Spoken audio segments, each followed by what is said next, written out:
Okay, look at the field. Where I am actually, if you look to the left, you can see it. It's a wall.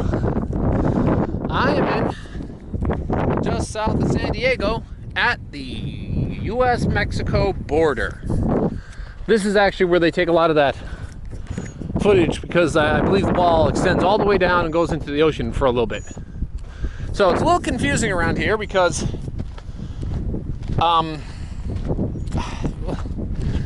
California is just weird on how they do their parks. Okay. So first off, they're really picky. The thing is that, but the border's over there. Apparently it's very complicated in the fact that a lot of this area is closed because they had some big rains like a week and a half ago. And when it rains, this area floods. And the thing that's bad about it is over there is Tijuana. And the sewage from Tijuana will actually get into this area. So they section it off. And that apparently is a prime time for a lot of people to try and jump and run across contaminated waterland to try and get into the United States. So apparently that's a thing. But okay, so yeah, so I have to take a special route around because I actually do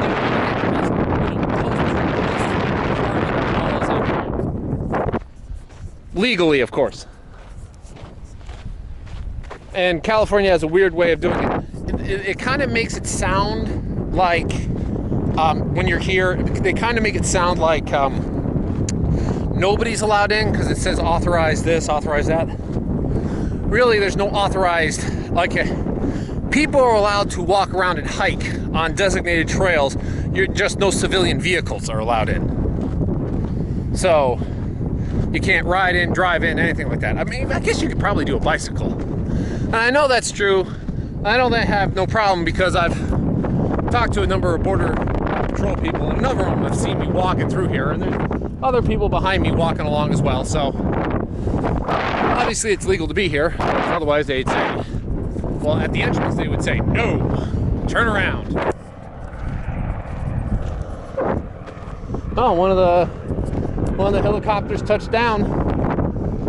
So they must have caught him, or some of them. I don't know. Wasn't very specific. I hope you can see that. See the wall coming down the hill. You can see the border patrol. You can see the border patrol road that runs alongside it. That road goes right up to Locks Gate. And here's the wall. This is the end of the wall, obviously. Now, everything I've ever heard about this section is a damn lie, because it is quite obvious on the other side there that is beachfront property, and probably none of those people are people who are yearning to get across. The other thing about that, all that rattlesnake infested land. So tell me again, why would anyone want to go there? Now, supposedly this is Freedom Park, or Friendship Park. Friendship. Ironic name.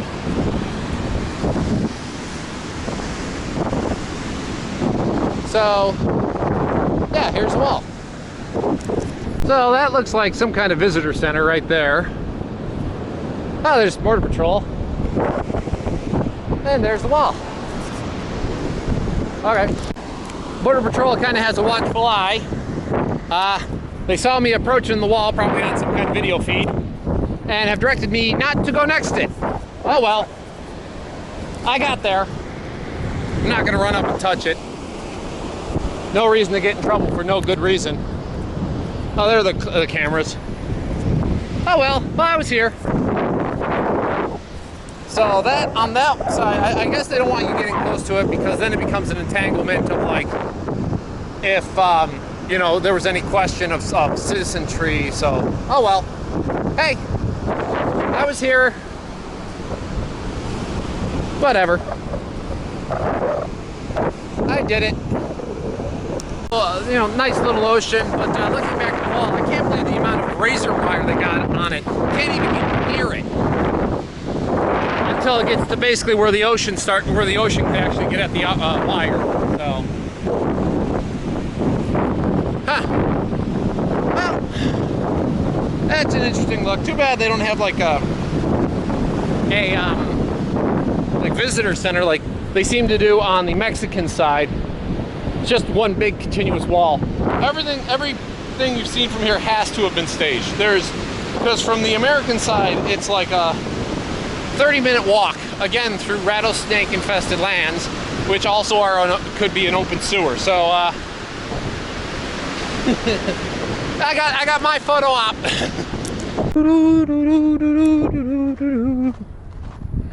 And there are people on horseback. This is a big, like, horsing trail. When I was coming in here, there was like a bunch of farms, a bunch of like ranches where people had horses. I even saw people like riding around, obviously training for something. I mean, there's a difference between, you know, there's a difference between, I know to be able to tell the difference between someone who's just riding for fun and someone who's riding for some kind of competition, I guess. I mean, like, they were like really posturing, like they were making the horse stop, and you know, obviously they were training the horse for something else. Now, from what I understand of the helicopters, a lot of helicopters. There's San Diego's a huge military base, and there's a big helicopter something or other, like airport. I guess helicopters are in an airport. Right over there. So you have a number of helicopters up doing, no idea, and they just seem to be flying around this area, like that area, for a reason unknown. Tourism? I mean, I know they do whale watching, big whale watching area, so, but they're kind of flying over land, and I highly doubt that anyone's going to tell me, but there's the wall of San Diego, the giant wall of San Diego. The southwest tip of the United States. Continental United States. Obviously, Hawaii's a little further west. Ooh-wee-hoo. I don't really know much about helicopters, but I can tell they're not I don't know. Well, I guess when I know I'll be wrong. But that is Mexico. In Mexico. From what I hear, it's easy to get across from the US to Mexico. A lot more difficult coming back. Big line. Probably a bunch of questions. I'm sure it can be done, like in a reasonable time frame. But some people say like always block out like 2 hours. You know, that's worst case scenario. Obviously, make sure you have your passport, or do they have an enhanced driver's license down here? Because if you want to go into Canada from the United States, you can get an enhanced driver's license, at least in New York, which basically allows you to not need your passport to get into Canada. I don't know if they have that for Mexico.